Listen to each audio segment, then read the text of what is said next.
বাংলাদেশ সেনাবাহিনী দেশের ও জনগণের কল্যাণে নানাবিধ জনসেবামূলক কর্মকাণ্ড পরিচালনা করে আসছে। লালমনিরহাটেও তার বিকল্প নয়।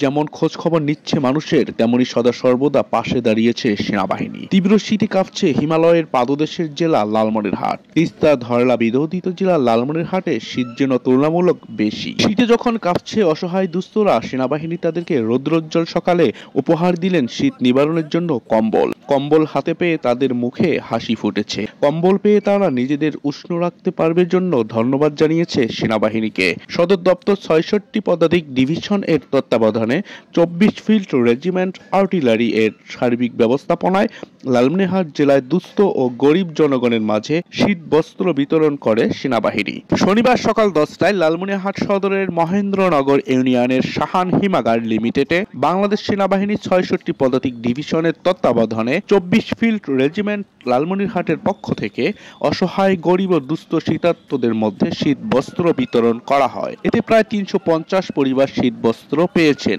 এ সময় উপস্থিত ছিলেন lieutenant colonel Rakib Ahmed PSC.